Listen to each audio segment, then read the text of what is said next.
नमस्कार, आप सबका स्वागत।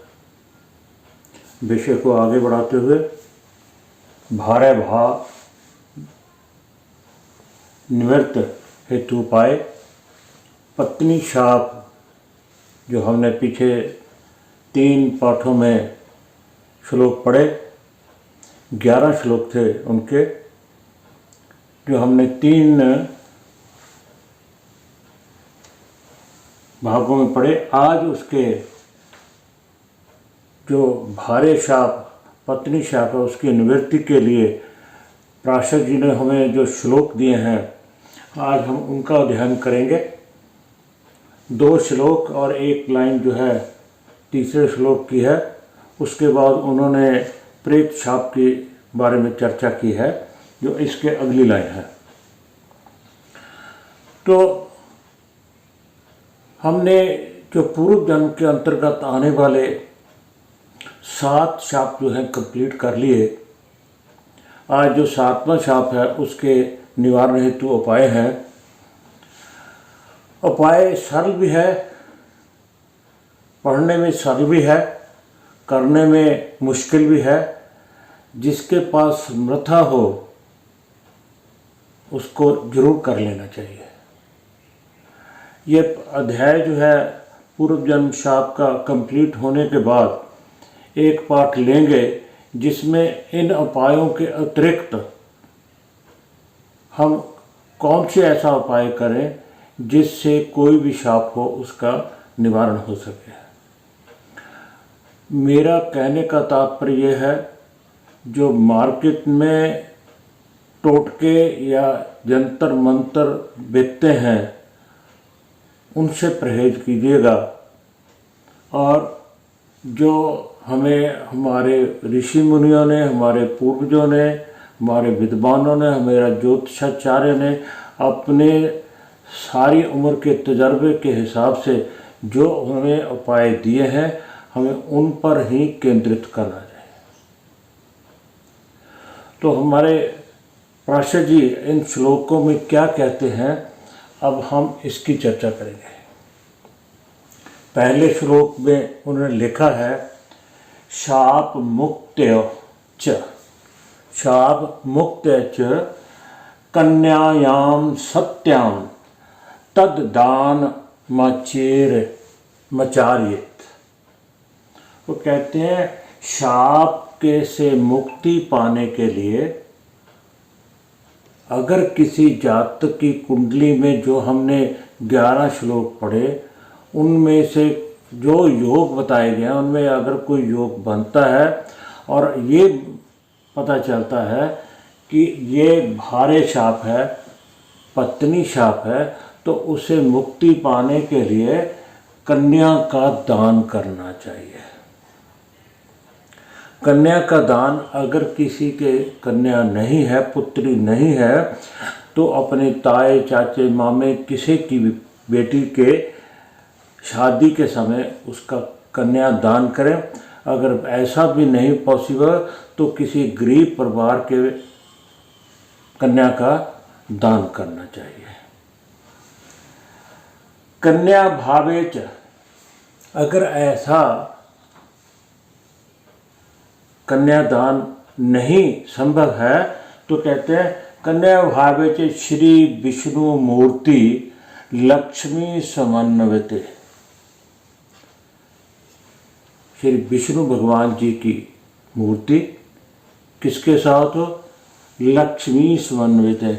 लक्ष्मी जी, लक्ष्मी माता, और उसके साथ विष्णु भगवान जी की मूर्ति दद्यात् स्वर्ण, स्वर्ण से बनी हुई, सोने की बनी हुई श्री विष्णु भगवान जी की मूर्ति, और साथ में लक्ष्मी माता की मूर्ति 10 धेनु समन्वित, और उसके साथ 10 गौओं का दान। सोने की मूर्ति विष्णु भगवान जी की और लक्ष्मी जी के साथ हो, और उसके साथ 10 गौओं का दान, 10 धेनु समन्वित, धेनु समन्वितम, 10 गौएं जो दूध देती हों, बछड़े वाली हों, विष्णु भगवान और लक्ष्मी जी की मूर्ति की पूजा के उपरांत दान करनी चाहिए और साथ में 10 गौओं का दान करना चाहिए। और क्या लिखा है, शैया, जैसे आप अपनी शैया पे, पलंग है, अलमारी है या दूसरा जैसा आप है, शैया भूषणम, गहने, भूषण, वस्त्रम, वस्त्र, पहनने योग्य वस्त्र, भूषण, शैया, बिस्तर जिसे बोलते हैं, किसके साथ, स्वर्ण,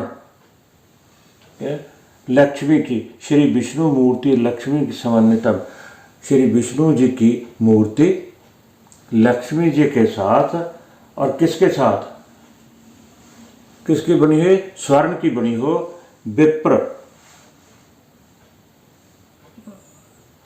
ब्राह्मण को, कौन से, दंपत्याम द्विजमनाम, जो पति पत्नी दंपत्य, ब्राह्मण और ब्राह्मणी जो उसकी पत्नी होगी उसको देना चाहिए।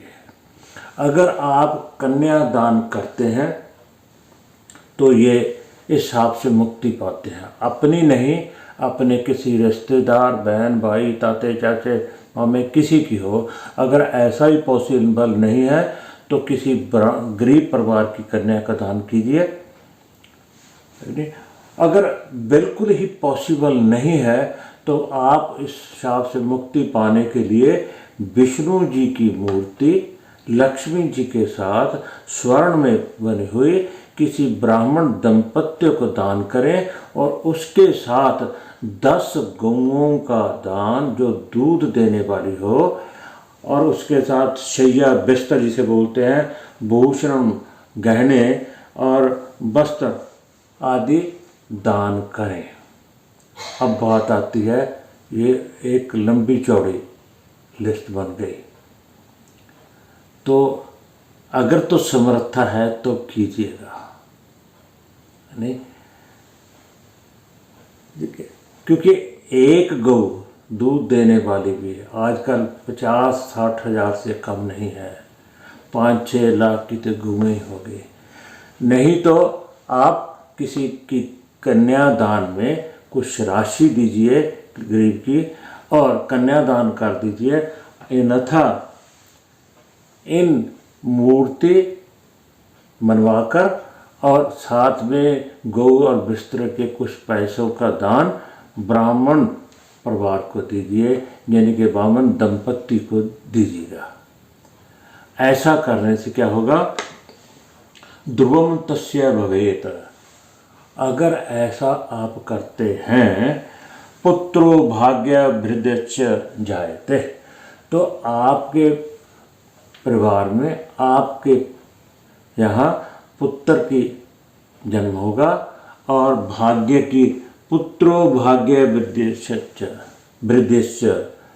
वृद्धि होगी किसकी, परिवार में पुत्र की, वंश की, और साथ में भाग्य की वृद्धि होगी, वृद्धिश्च जायते, ऐसा कहा गया है ये लास्ट लाइन में। तो उपाय जो है वो आसान है देखने को, मगर अगर आपके पास समर्था है, अगर आपके पास वित्त है, आप इसके अलावा, उन्होंने कहा है कि कन्यादान कीजिए, शाप मुक्त से कन्यानाम सत्याम तद, कन्या का दान कीजिए, अपनी नहीं, रिश्तेदार की नहीं तो किसी गरीब की लड़की का कन्यादान कीजिए, जिससे आपको मुक्ति प्राप्त होगी। और इससे, ऐसा करने से, अगर ऐसा नहीं करते तो आप विष्णु जी भगवान की लक्ष्मी जी के साथ मूर्ति हो और स्वर्ण की बनी हो, उसके साथ 10 गौएं और शैया, भूषण, वस्त्र किसी दंपत्य ब्राह्मण को, पति पत्नी जो ब्राह्मण हो उसको दान कीजिए। अगर ऐसा करते हैं तो आपको ध्रुवम तस्य भवेत। ऐसा करने से पुत्र की प्राप्ति होगी और भाग्य में भी वृद्धि होगी तथा इस शाप से आपको मुक्ति मिलेगी। अभी इन्होंने इतना ही बताया है। जब ये अध्याय खत्म हो जाएगा पूर्व जन्म शाप का, और एक शाप जो है अभी बाकी है प्रेत शाप, उसको हम इसके साथ ही शुरू कर देंगे। उसके तहत आने वाले जो जितने भी श्लोक हैं 9, 10, 11 जितने भी होंगे, उनके बाद फिर उनके मुक्ति का निवारण के शाप होंगे। उसके उपरांत हम अगर ऐसा नहीं कर सकते तो सभी शापों के लिए कौन सा उपाय कर लेना चाहिए जिसके साथ आपके ये पितर पूर्व जन्म शाप या पितर शाप, मातृशाप, इससे आपको मुक्ति प्राप्त हो जाए। इस पाठ में इतना ही। आप सबका बहुत बहुत धन्यवाद।